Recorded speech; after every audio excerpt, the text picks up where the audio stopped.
health system. Building resilience and maintaining good health for the long term needs to be a priority.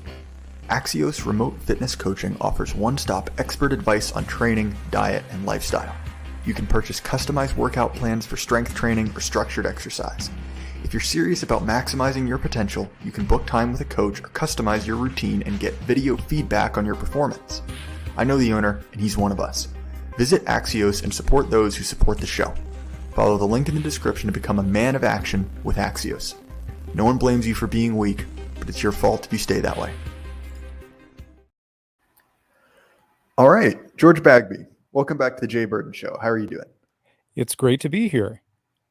Yeah, I'm glad to have you back on as a recurring guest. So I should say, just as an announcement at the top of the show, both you and I will be in attendance at the Schildings conference this year. I believe you can technically still buy a ticket if you want to. Obviously, you can follow the links in the description to do so. But just wanted to kind of plug that one more time because it would be a exciting opportunity to meet everyone in the flesh, so to speak. Yeah, I'm looking forward to that very much. So, and I should say before we launch into it that you will actually be speaking, George. So that's exciting, right?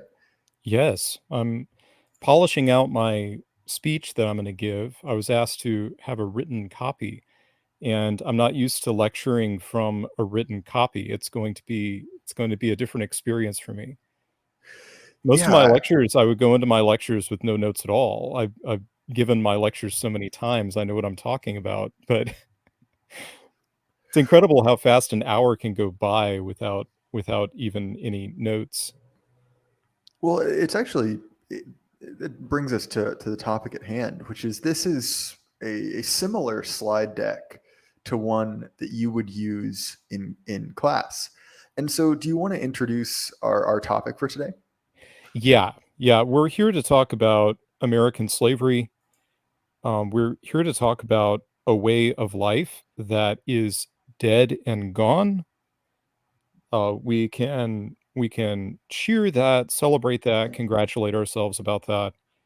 But the point of our conversation today is to be realistic about what the institution was. One example that I would like to give for our audience here, which is an adult audience, it's a more mature audience than my high school students were.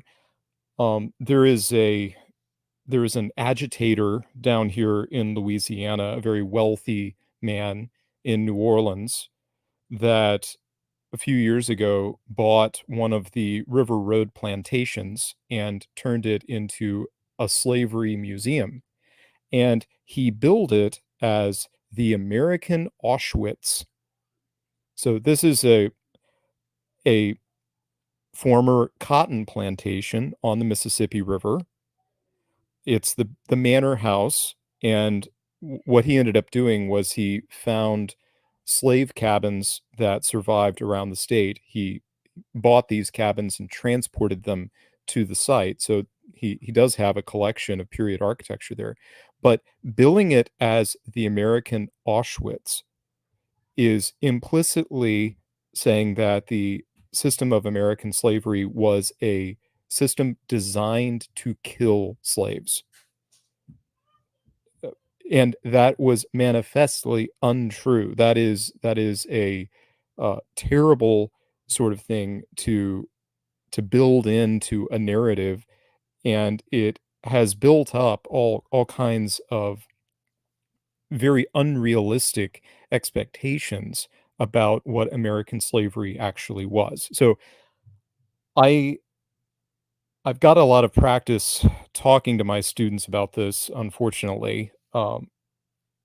It's just a terrible time in history to try to talk about these things openly. I don't I have a very poor opinion of Americans talking about this subject generally.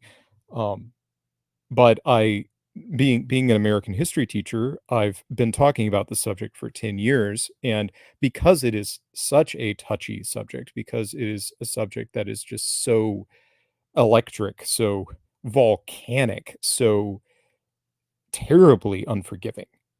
Um, I have read about it very regularly for the last 10 years, and I've collected a lot of material on the subject. When I was in graduate school, I was given a wonderful assignment. When I was at graduate school at LSU, I went to the special collections and wrote a large research paper about the record books from a plantation outside of St. Francisville, Louisiana.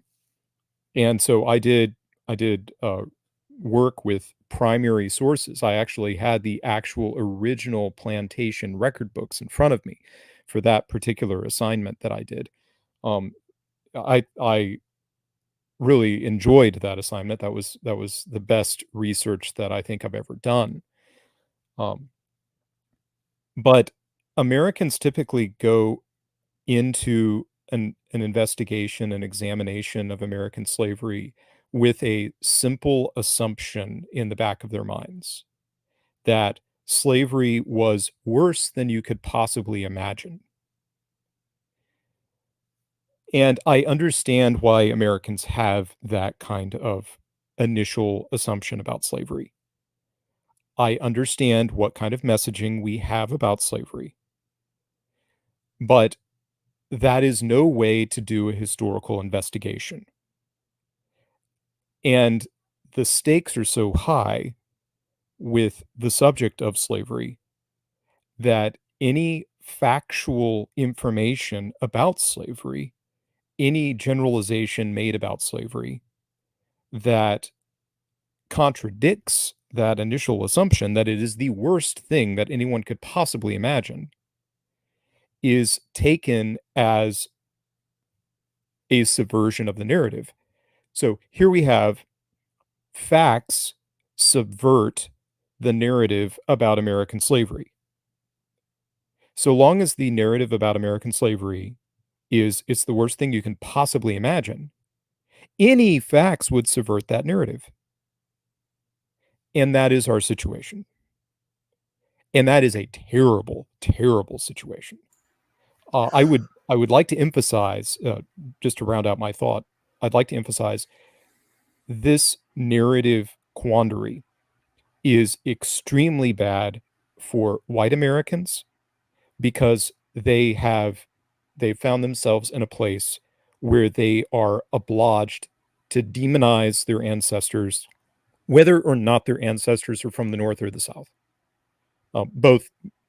Both sets of heritage Americans from the colonial era and from antebellum America were complicit in slavery. The Northerners transported and sold the slaves. They were the people with the commercial fleet. The Southerners bought the slaves, lived with the slaves, died with the slaves. Both sets of heritage white Americans are complicit in slavery. And there's no getting around that. Um, but that's not all white Americans. You know, there's a tremendous number of white Americans that immigrated after slavery was abolished, yet they are all clumped in there and they are demonized because of this as well. Like Europeans just generally have been demonized for this. And this is suicidal. This is a terrible attitude to have about one's past, one's ancestry. And I would also like to point out Black Americans suffer from this narrative as well. The only Black Americans that come out of this with clout and status are those that rebelled violently against slavery. And what sort of model is that? Do we want to make Nat Turner a national hero? Um, the rest of Black Americans, which is, by the way, the vast majority, 99.999% of enslaved Black Americans, well, enslaved, that's the nomenclature we have today. Forgive me for using the term slaves. They were slaves. The vast majority of them were born slaves, did not experience enslavement, though that is the nomenclature that we use now. If you go to a historical site, that's what they will say about them, that they were enslaved, as if it wasn't an active thing. It was a passive thing that they inherited from their ancestors. Their ancestors were slaves. It makes all of them into Uncle Toms. which Black Americans emote against and despise. So they end up despising their own ancestors for being complicit with a genocidal tyranny. And that's also poison. It's poison for Black Americans as well. So I'm here to tell you something very basic about it, that slavery was a way of life. It was not a way to exterminate people. To think of modern things like the Gulag or the Holocaust or work camps or whatever is to take slavery entirely out of its historical context and to prime oneself with emotions that do not belong in this investigation of a historical subject. Slavery was a way of life. And that's the basic gist of what I'm here to say. It's a way of life and it's gone. But it was a way of life that existed from earliest recorded history up until modern times. We are So, the weirdos that are living in a world without the institution of slavery. At least it's not visible to us here in America. It obviously still exists in various places in the world, whatever we might think of that. Um, but it's been around since the very beginning, and it was abolished in this country in 1865. so what we're going to do is something similar to what we've done on other conversations, George, where I will have a presentation, sort of a guide to click through. And so obviously, if you are listening later to the audio only show, I suggest that you hop over to YouTube for this one, right? It's an added level of information. But if that's not viable, I'll try my best to describe what we're looking at. It's not essential; it's more of an aid. But anyway, I will now start on the first slide, George, and you tell me when you want me to go forward. Very good.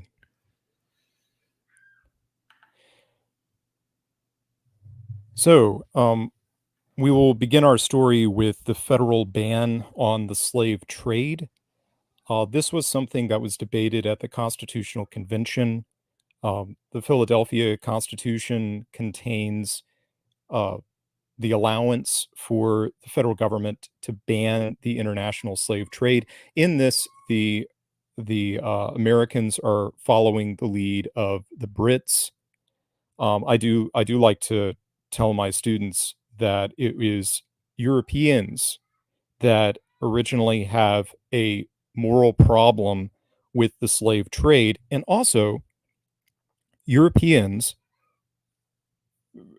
however you want to account for this, however you want to describe this, justify this, criticize this, um, Europeans from a Christian sensibility decided to get rid of the international slave trade. And we can thank the British Empire mostly for this. The British Empire began patrolling the high seas, shutting down the international slave trade coming out of Africa. And the American Navy follows suit after 1807. So you actually see the American Navy cracking down on the illegal import of slaves into the United States for the most part. The British are doing this all around the world. But also this points to an interesting distinction, which we see continually in the history in the primary sources. The people that were engaged in the ban of the international slave trade may have owned slaves in the United States, may have owned slaves in the British West Indies. They were not crusading against the institution of slavery per se. They were crusading against the morality, the ethics of trafficking human flesh, which was always distinct from owning slaves. These are two separate moral categories in the eyes of these people. Now, whatever we might think of that is beside the point. That's what they thought. And that's why the slave trade was shut down before slavery was abolished. You may continue. So, both Northerners and Southerners agreed to this in the Constitutional Convention. A couple of states that were outstanding in their protest of the shutdown of the slave trade were Georgia and South Carolina. They wanted to keep the slave trade open for a time. So we see here there is a difference of opinion among the southern states about the international slave trade. Georgia and South Carolina at the Philadelphia Convention were able to secure a delay in granting Congress the authority to outlaw the international slave trade. All right, so that's why the slave trade is outlawed in 1807, well after the second Constitution is ratified. The original Union under George Washington, right? This all postdates that. However, that doesn't mean the complete shutdown of the international slave trade. There is still a trickle of slaves coming in from Africa, coming in from South America, coming into the southern United States. You can continue here.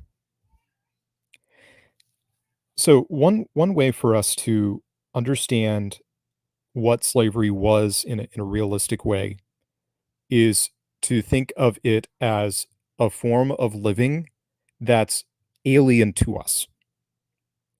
We don't think this way.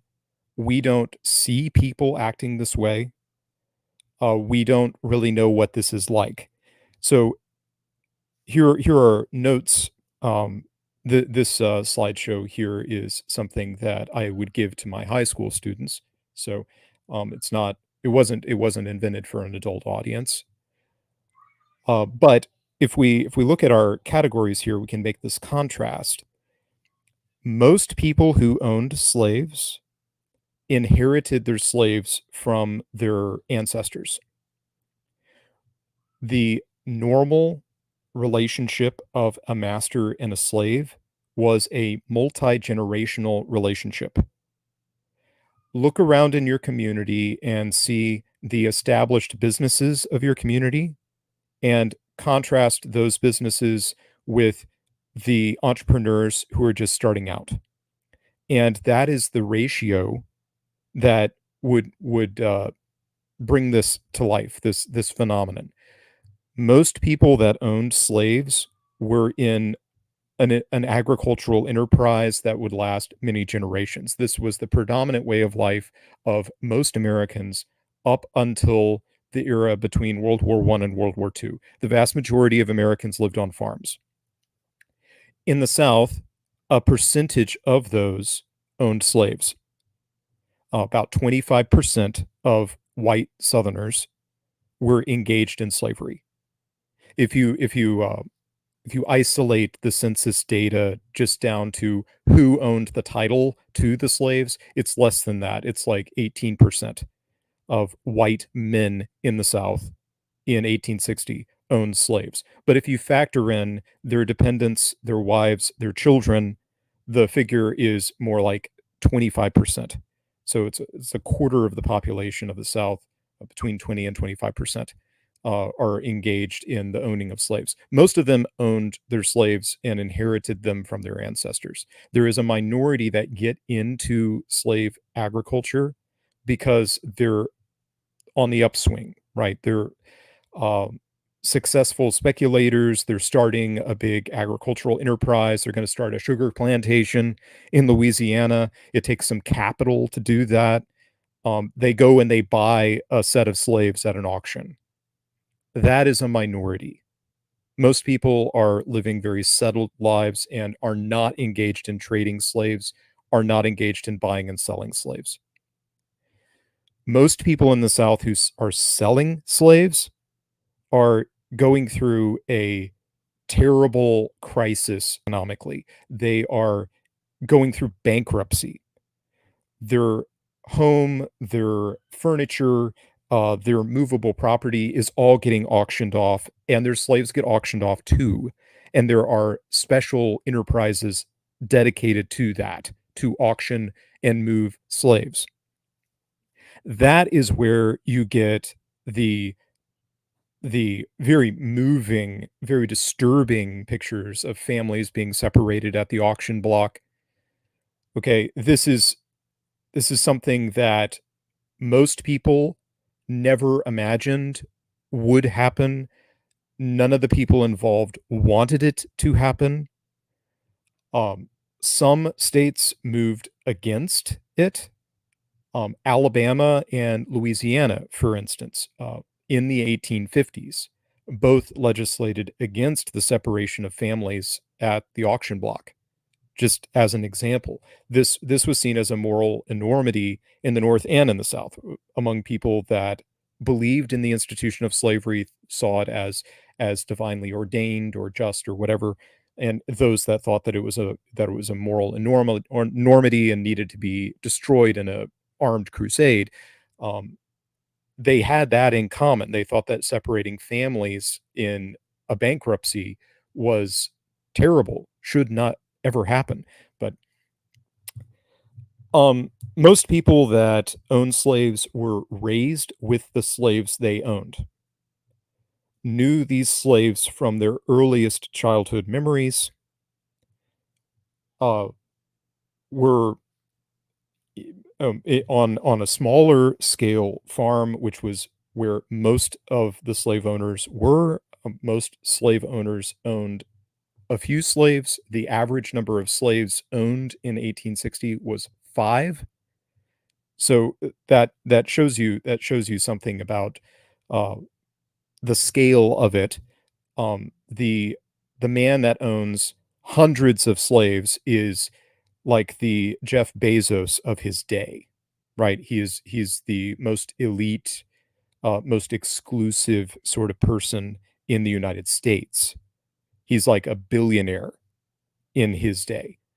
And that is a small minority of slave owners that own huge numbers of slaves. Most people that own slaves owned a few. And remember, this is also a minority of the population as well. This we're talking about 25% of white families, 20 to 25% of white families, roughly speaking, in the South in 1860. Um, and most of them own few slaves. But the ones that own few slaves are living with them, are going to church with them, are eating at the same table with them. I'm sure they would like to have multiple houses, to separate their own family from their slaves. But these are people that are living on a smaller scale, living with fewer resources. They're in very close proximity with their slaves. A governor of Virginia, Henry Wise, he reflected on slavery at the end of his life. This was actually after the Civil War. Henry Wise called slavery a an inheritance of Southern gentlemen, and he said that Southerners found slavery there when they were born and accepted it as what he called a burden and a duty. Now, this is a very interesting remark about it. In another Virginian, the diarist William Byrd, referred to the institution of slavery, comparing himself to the patriarchs of the Old Testament. He said, I am like Abraham or Solomon. I have my manservants and my maidservants. Uh, this is a very strange connection. You might say it's a creepy connection. It was a connection, and it was a very, very old sort of connection. Um, Slaves, let's look at our second column here. They usually lived their entire lives on one place. The normal experience for a slave, the experience of the vast majority of slaves, was to live and work and retire and die on the same piece of property. And I say retire, I am sure that I can get flack for that. When slaves grew too old and arthritic to work, they were provided for. They would live out the rest of their days typically in the place where they were born, with the people they'd spent their entire lives with their family members, with their masters' family members, in a place familiar to them. That was the typical experience of an elderly slave. And elderly slaves were provided for until the grave. Now, if we think of the economics of slavery, we will understand how this worked. If you own a 65-year-old arthritic slave, who would buy him from you? He is what they called a superannuated slave. His productive years are behind him. He now needs to live the rest of his life as an elderly man. He some some some people that wrote about slavery would recommend that they be sent off to fish, which is a very good occupation for an old man.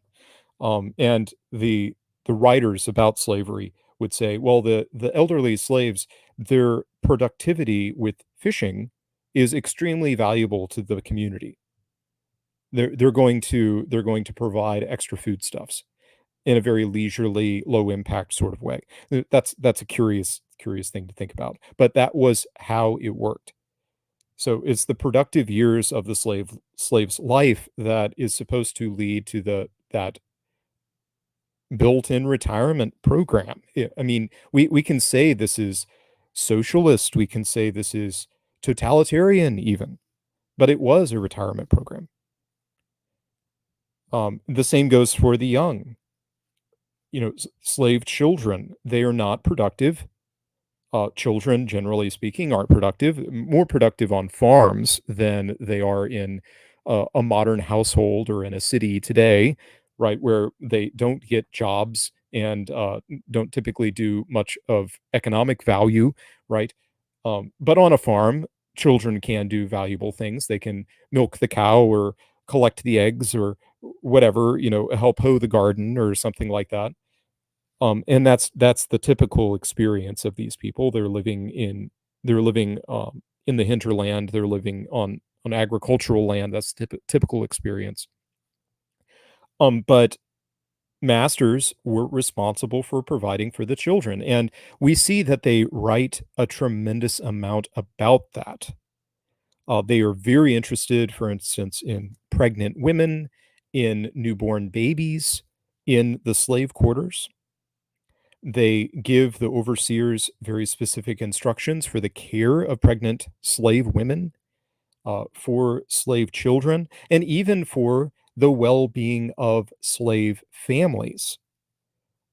The master of a plantation typically married the slaves. The master of the plantation, strangely, we, we can compare him to Odysseus in the Odyssey when Odysseus returns to his household at Ithaca.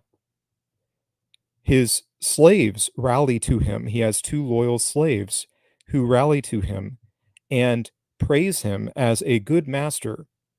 And they say that Odysseus picks out good wives for his male slaves. He sets up family life for his slaves. And one of his slaves dreams that once Odysseus is restored to his household, Odysseus will get him a good wife. And these slaves, not unlike Abraham's slaves in the book of Genesis, these slaves fight at Odysseus's side. They are loyal to their master. So it's just an example from literature. What Southern slave owners did is not completely removed from what we see in Western literature or in the Bible itself. Whatever we might think of that, I'm not here to tell you what to think about slavery in the Bible. It is what it is. Anyway, they usually lived in the same house. And by 1860, we can see the natural increase of slaves is a healthy demographic increase. Let's call it that. These people formed families and they reproduced in great numbers. That is not an exterminating genocidal system. That is a system that fostered a burgeoning population, whatever else we might say about it. Now, with this, we see a bigger concept that I would quiz my students on, a concept that we encounter when we talk about the system of slavery, and that is the concept of paternalism. Paternalism means fatherly attitude, a fatherly behavior. The subordination, the hierarchical order that we would see in family life. And this is a oh, I see my sound is not right. Oh, sorry about that. Um, this is something that we see in the institution of slavery. We see the masters are taking on a fatherly role in the lives of their slaves. They are managing their lives, the slaves being analogous to children. Now, I think that this merits criticism. This merits uh, a critique that the slaves are not prepared to take care of themselves. They're expected that they expect other people to take care of them, and their lives are not not totally unlike children kept at home into adulthood and beyond. That is not a desirable pattern for maturity, independence, things like that. And fair enough, that is correct. Slavery did prevent independence, a certain level of maturity and self-sufficiency. But this was also a strongly felt social obligation. Whatever else we might say about it, this is what white Southern slave owners said, that white slave owners were responsible for their slaves from cradle to grave. We can continue here. All right. As I said before, most slaves lived on small farms. This is the kind of environment that they would have been used to. Um, the the smaller level of slave owners are they are upwardly ascendant people. If they own slaves, then they are managing human capital. They have this laboring workforce. They can produce far more in the way of agricultural goods. A lot of these people are involved with cash crops, but that's not the only thing going on a farm like this. A farm like this is going to feed the residents for a whole year. um, it's going to feed them year round, so they have a lot of things going on. They have vegetable production. There are a lot of potatoes being grown. Sweet potatoes are a huge part of the nutrition on a farm like this in the South. The raising of hogs is also a major operation. Um, Though hog raising is concentrated among non-slaveholders, typically, they're the ones that are raising hogs at a larger scale. Um, it doesn't take as many people to handle hogs. I don't know much about hogs per se, but this is what I read. Um, People that own slaves are more invested in using the slaves on cash crop operations. So tobacco, sugar, and cotton are the major ones. They're to a lesser degree, some people are growing hemp for textiles, for things like rope making, but that's a pretty small cash crop. Cotton is the largest one, of course, in 1860. Uh, the point about this is that these people are living in very close proximity. The big plantation that you imagine in fiction, or perhaps you've seen the pictures of the great mansions on the river road, or elsewhere in the South, the great old plantations of Virginia, for instance. Those are the wealthy elites. These are a very important set of people. But even they did not live in isolation from their slaves. These people are living in much smaller living quarters than we are used to in modern America. The average size of a single family home in 1860 is less than 1,000 square feet. And there are multi generational families living in these houses. So they have far more people in a house than we are used to. And also, they're spending a lot more time outside because they don't have air conditioning. So that's another thing to remember. We shouldn't think of them as crammed together and living impossible sorts of lives. This was normal for them. Plantation life is an interesting contrast for us. Planters would manage hundreds of slaves, perhaps some of the largest ones. They had an entire community in one place. Now, these operations are much more like the function of a town. A a large plantation is more like a town than it is anything else. There is all kinds of things going on in a place like this. There are textile productions going on. There is distilling going on. They're making whiskey on site. They are making barrels on site. There is a cooperage. There is a carpenter's shop. There is logging activity. There is the processing of raw timber to refine it to make not just make things like firewood, which everyone is using in great quantities, but also things like furniture, um, crates, barrels, things like that. Um, these these plantations have a tremendous amount going on, and if you identify, a community of 500 people, you're talking about something like a small village, a town, and at the top of the organization is the planter himself. And this is, as I said, a very important class of people. They are used to being lawmakers and judges for their community. Yes, you could say they have more or less absolute power over their slaves and their families for that matter. This is a very patriarchal system.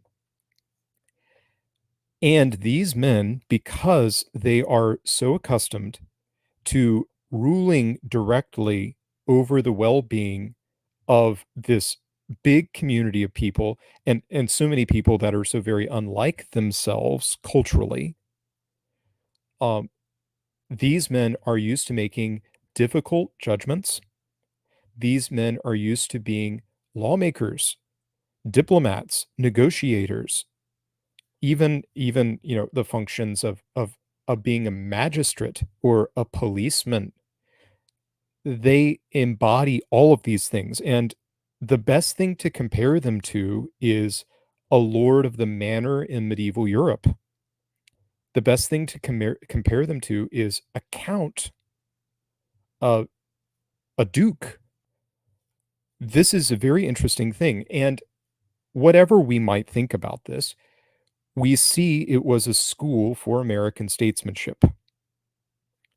Henry Clay, Andrew Jackson, Thomas Jefferson, George Washington, Jefferson Davis, all of them were masters of large plantations.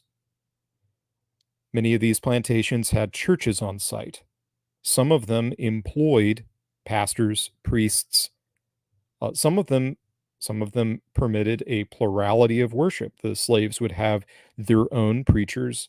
The master and his family would have their own chaplain. They could differ in denomination, perhaps. More often than not, they were united in confession. The norm was that white and black would worship together. They wanted to be thought of as good rulers, to be thought of as a good master, to be a good leader and governor of slaves was something that brought high status in the antebellum South. Uh, we can continue now. So these plantations, the large plantations, would be concentrated in particularly fertile areas. That's one of the reasons why you see so many of them along the Mississippi River. You can continue. A great many of these grand old houses proved to be impossible to maintain after the Civil War. These families, of course, were economically ruined by the war. Um, we must remember the Civil War meant uh, about 25%, well, it's like something like 20% mortality for military age men, another 20% maiming for military aged men. So, 20% of them were dead, 20% of them came home missing limbs.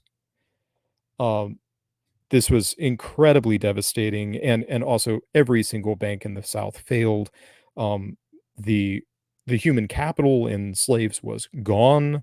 The institution of slavery was over, and a lot of these organizations just proved they could not survive. So the remnant of plantation houses that did survive are special treasures.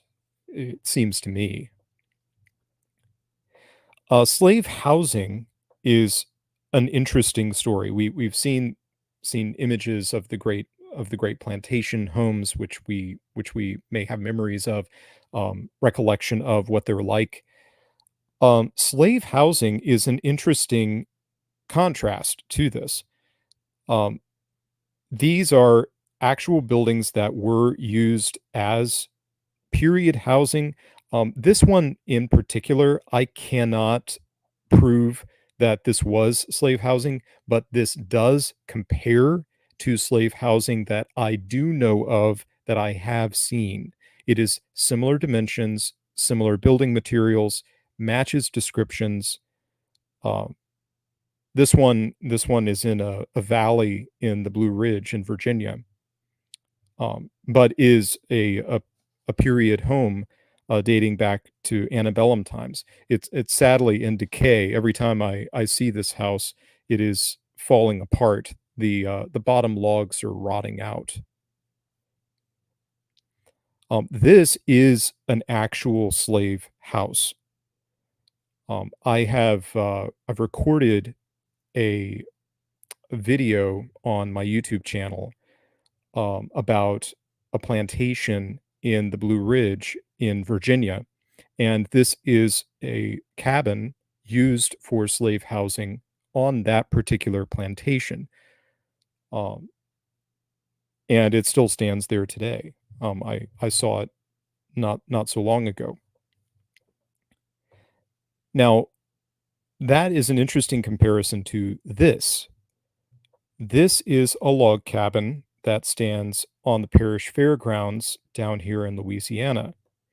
And this is one of my ancestral log cabins. This is a house that my ancestors literally lived in. And it has been preserved on the fairgrounds as a living history museum. Now we can see in size and in construction, it does not differ greatly from the housing that we just looked at, that the one was actually a house used for slaves, to house slaves. You may continue. Here is a photograph from the mid 19th century of a dog trot cabin used for housing slaves. We can note the construction. This is a rustic construction. It is the proverbial log cabin. It's a two-room log cabin with a breezeway that separates it. We call this a dog trot cabin. We can also see a typical construction for the chimneys, here made of stone or brick. If you proceed, here is a picture of a dog trot cabin my ancestors lived in. So when we're talking about the plantation house, we're talking about the billionaires of the period. That's where they lived. When we look at at log cabin construction on the frontier, we see that Southerners, white and black, free and slave, lived in comparable housing, in comparable space, similar architecture, similar lifestyle. The difference is white Southerners could get up and go anywhere they wanted. If they wanted to go out west, they could go out west. If they wanted to pick up and go to Texas, and strike it out fresh and new on a land grant out in Texas, they could go and do that. Slaves could not. Okay, so the destiny of slaves was in the hands of others, but that does not mean that there is a huge difference in the actual quality of life that they had. Slaves are told what to do. White Southerners are you know they can go and do whatever they please, right? That's what freedom meant for them. Um, uh, interesting interesting photo essay that I have right here is of a sugar plantation in Louisiana that I've given tours at. This is called Laurel Valley Plantation. This is in Lafourche Parish, down on the bayou in South Louisiana. This is the manor house at Laurel Valley. We can see that it's a good house. It's a beautiful house. It's also not it's not of the scale of the big plantation houses that we just looked at. It's smaller. This is where the master lived on the sugar plantation. And here are the cabins where the slaves lived on the sugar plantation. And these are original slave cabins from before the Civil War. They still stand. Most of them do. Hurricane Ida knocked down a couple of them, which is extremely sad. They aren't coming back. There'll be ruins now. But this is a really extraordinary survival of a large plantation with a lot of housing. It's a very unusual place. Most of the large plantations with lots of slave housing do not survive. But this is one survival. Here is an example of a rustic church. This is a church that my ancestors attended, a Baptist church that dates from 1812. And you see it is a large-scale log cabin. This is the normal sort of architecture that people imagined and people were accustomed to. So, the life of slaves, um, this is obviously far removed from us. We have not seen this lifestyle. We imagine a great many things about it, and we feel very emotional about it. Let's check our assumptions here and recognize what we expect, what we imagine. Slaves in the antebellum South worked on a system that they called a task system. They were given set things to do, and once those things were finished, they were allowed free time. Now, different times of year, they're going to have different things to do. Obviously, in the winter, there is far less to do. They're more engaged with animal husbandry in the winter. Winter, for instance, is when they slaughtered the hogs and preserved the meat. So they're making bacon literally in the wintertime. But in the summertime, they are engaged with gardening, they're engaged with planting, they're engaged finally with harvesting, processing the cash crop, which is a all hands on deck sort of situation. The women and children were all involved with that, not just slaves, the slave families, but also the white masters and their families. Frequently, people are hired to come in during those seasons. Harvest season is a very hectic time. But after that, there is this relief, there's this free time. After harvest is typically when people got married, for instance. Both white and black people typically got married during that season. Um, An element here in the life of slaves is that during their free time, they are well known for cultivating gardens and taking care of their own animals. For slaves, those were side hustles, if you will, that they got a lot of meaning out of. If you read slave narratives, the Works Progress Administration during the Great Depression went out and interviewed former slaves, and they talk a lot about the satisfaction that they got tending their garden patches, cooking food. The diet of slaves is exactly what we think of when we think of soul food. They ate a tremendous amount of bacon. They ate a lot of pork. They used lard. They used pork fat in their cooking. If you go back one slide, you can see here, for instance, typical elements of a rustic Southern diet. Now, this is not just what Black people are eating in the antebellum South. This is also what most white people are eating. They eat a tremendous amount of chicken. They have lots of chicken. They love to fry chicken. They fry chicken in fat. They may not be breading it. I don't know about breading it, but they love fried chicken back from colonial times. Everyone's talking about fried chicken. This is a staple. They're consuming huge numbers of sweet potatoes. They like collard greens, and they make large quantities of cornbread. All of these are staples in the Southern diet. Now, this led to a scandal back in the 70s.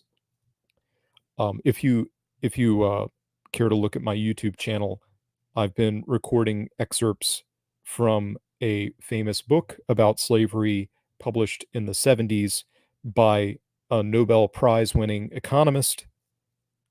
I forget which one it is. This book has two authors, Fogel and Ingerman. One of them won the Nobel Prize for economics. Anyway, they did something that remains controversial. I'll just put that out there. But they attempted to calculate the nutritional value of the typical slave diet based on the data that we know from the census and from historical records. Like they analyzed a tremendous number of records from slave plantations. And they came away with the conclusion that the nutritional value of a slave diet was higher than the recommended caloric intake in the 1960s. Like the federal recommended uh, nutritional diet. Now, a lot of this has to do with things like sweet potatoes, which are extremely high in vitamins and minerals. They're practically a superfood, and this was a major staple of the Southern diet. Okay, one thing that we do know about the slave diet is they were given a large amount of corn and pork throughout the year. Now, the reason for this is simple. It is because these are staples that are easily preserved, so you can eat them year round. So that's not all they're eating. They're eating fruits and vegetables. They're eating fish. They're getting supplements of coffee, sugar, molasses, things that they aren't growing on the farm itself. They still have access to these staples that are norms. Um, Also, whiskey. Whiskey is a valuable commodity. Whiskey is often given to the slaves as a motivator, as a reward, as a bribe, if you will. Hey, if you all finish this project by this date, I'll give you a barrel of whiskey. This is something that we see frequently in the records. All right. Another contribution that we get from this time is cultural achievements. Um, we have the famous tradition of African American music and singing.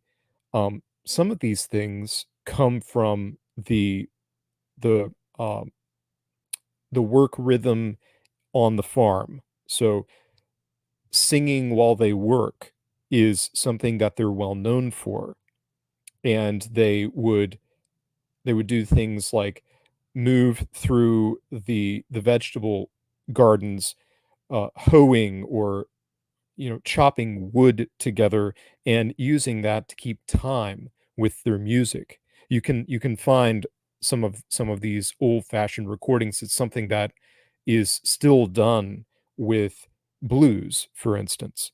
Um, there is a heavy rhythm that goes into some of these musical styles that is actually related to agricultural labor. It originally came out of agricultural labor, which is an interesting thing.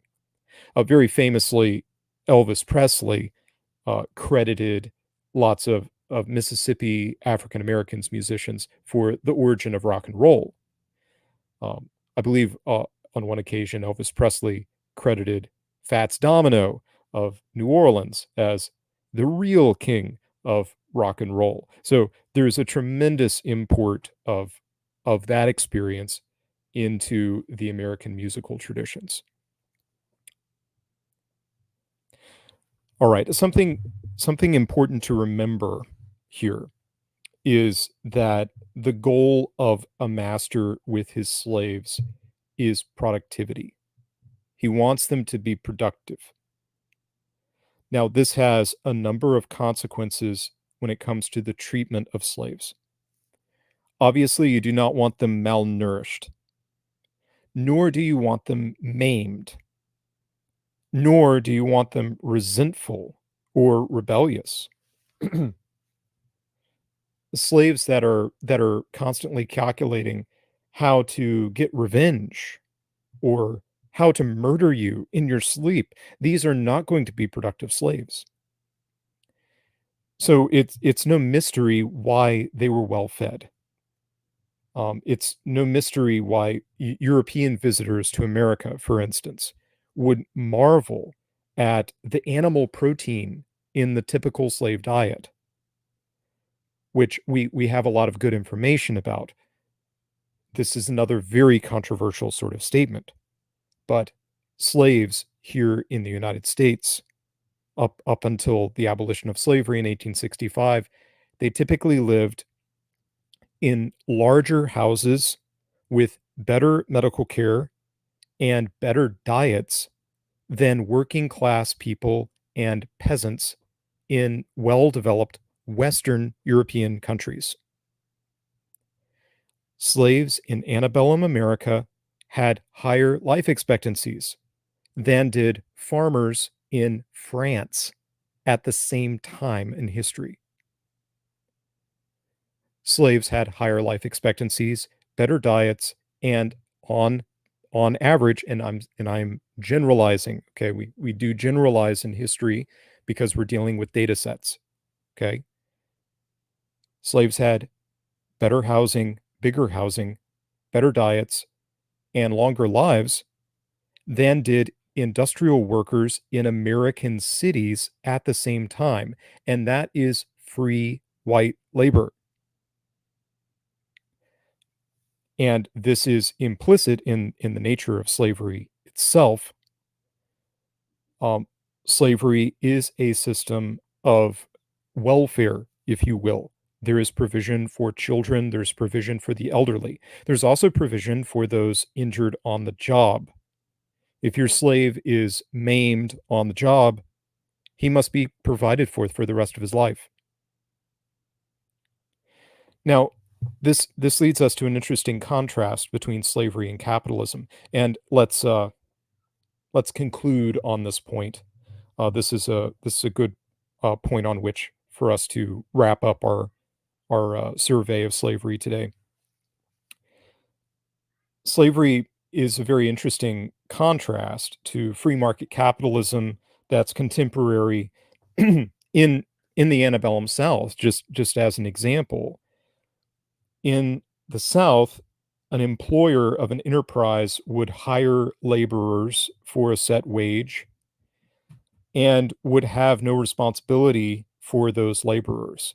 So this is not like a modern work situation in which you would go and work for a restaurant, say, and let's say you get splashed with hot grease while you're making French fries at the restaurant. That's a workplace injury. There's insurance for that. If let's say it's an unsafe working environment. Someone spilled grease all over the floor and you slip and fall on the floor and break your arm. Okay, you're going to have provision for that. You're going to be provided for while you're out of work. Um, if you were maimed for the rest of your life, there's going to be a settlement. There's going to be a payout. Okay, in antebellum America, there were no such protections. If you went to work on the railroad in antebellum America and the dynamite went off prematurely, well, they wouldn't have had dynamite then. The black powder goes off prematurely and drives a rod through your head. Okay, now you're dead. What happens to your family? Well, you just better hope that someone cares whether your family lives or dies, because your employer does not care, is not responsible. There is no insurance. There is no workplace compensation. So what this meant was dangerous jobs likely to cause injury were consigned to capitalist enterprises. And this is early modern capitalism, where there is no workman's compensation, there is no insurance. Dangerous jobs like the building of levees and canals. We just were looking at a picture of a canal in New Orleans with flood walls. It's a place I'm familiar with.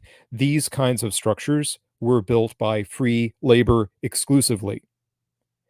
This is a railroad tunnel in Virginia. Um, this is a place. This was a piece of infrastructure that was built before the Civil War. This was built by drills and black powder. They would drill into the rock. They would put a black powder charge in there. They would set off the charge, and it would break the rock. And that's how they carved through this mountain. That work was done by free labor. Back in the day, it was mostly Irish labor, though other immigrant groups were involved. So these are free white men. They're immigrants. They work for the dollar a day, and they can get crushed on the job. The rock could fall down. The people working out on the levees, they get malaria.